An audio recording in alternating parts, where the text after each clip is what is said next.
नित दिन नई चीज़ों से हाट बाजारों को पाट दिया जाता है।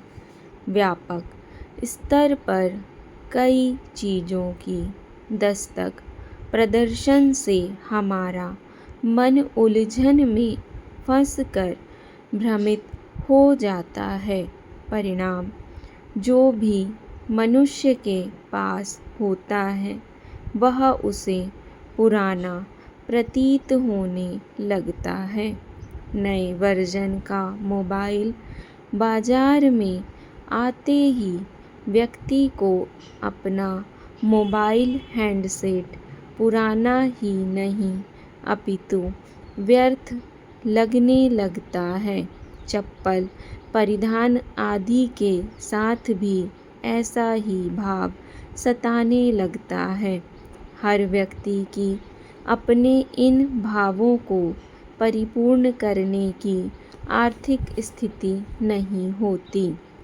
सभी मनुष्य हर बार नई नई वस्तुओं को चीज़ों को खरीदने की इच्छा पूर्ति नहीं कर पाते और अधूरापन उन्हें घेर लेता है।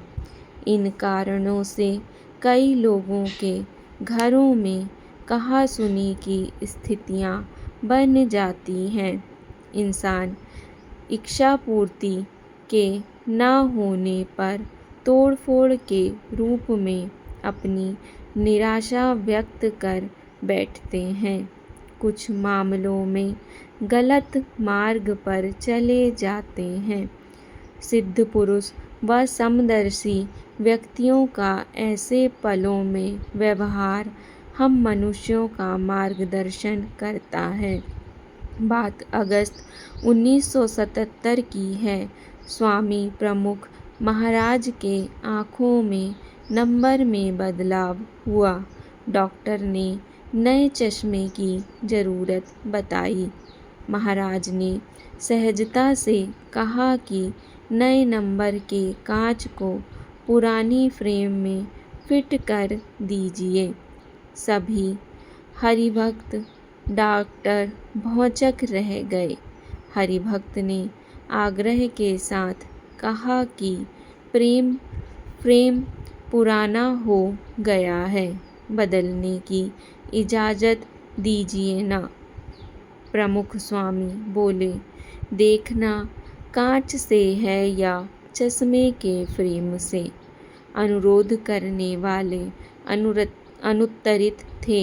उन्होंने समझाया कि मनुष्य अपने अधूरेपन अक्षमता के मनोभाव से कैसे उबर सकता है। सरल शब्दों में उनकी दृष्टि हमेशा ही ज़रूरत पर रहती थी, वैभव प्रदर्शन की ओर नहीं।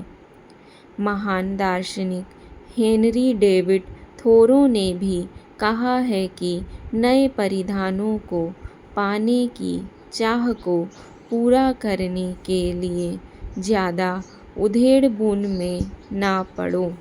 ऐसा करना शक्ति सामर्थ्य का निरर्थक व्यय ही है। छोटी मोटी बातों में ही हमारी जीवन ऊर्जा छितरा जाती है। संभालिए और अपना हिसाब का ब्यौरा इतना सटीक स्पष्ट रखिए कि अंगूठे के नाखून पर भी लिखा जा सके। ऐसा करना हमारी निजी प्रगति के लिए ज़रूरी है।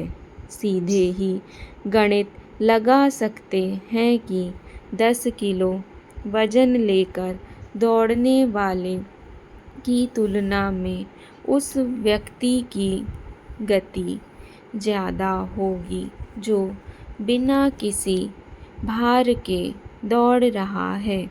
जीवन यात्रा के मार्ग में भी यह सिद्धांत काम करता है। गैर जरूरी चीज़, वस्तु और विचार न सिर्फ आपकी लय गति को बाधित करते हैं अपितु कई बार बंधक बना देते हैं। किसी भी वस्तु की आसक्ति की अति यही करती है। इसके पाश में बंधा व्यक्ति खुद को बेचैन महसूस करता है। अमेरिकी दार्शनिक समरसन इसका निदान सादगी को बताते हैं। कहते हैं, सादा जीवन ही महान जीवन है। जर्मन दार्शनिक गेटे कहते हैं कि सादगी में जीवन व सौंदर्य सहित निहित है। सादगी की शक्ति सरदार पटेल के पास थी। उनकी घड़ी 30 साल पुरानी थी। संसार छोड़ा तब उनके खाते में 250 रुपए ही थे। वे सिर्फ 4 जोड़ी कपड़े में ही जीवन यापन कर रहे थे। उनके चश्मे की एक ही डंडी थी, दूसरा हिस्सा धागे के सहारे टिकता था। ऐसी महान आत्माओं की छवियां दिलों में छप बस जाती है। अभाव अधूरेपन का पाश सादगी की साधना करने वालों को कभी अपने पाश में नहीं जकड़ पाता।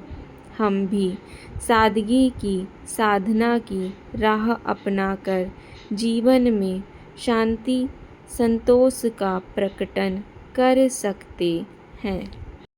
मेडिटेशन पसंद आए तो वीडियो को लाइक तथा चैनल को सब्सक्राइब ज़रूर करें और टेलीग्राम ग्रुप ज्वाइन कर लें।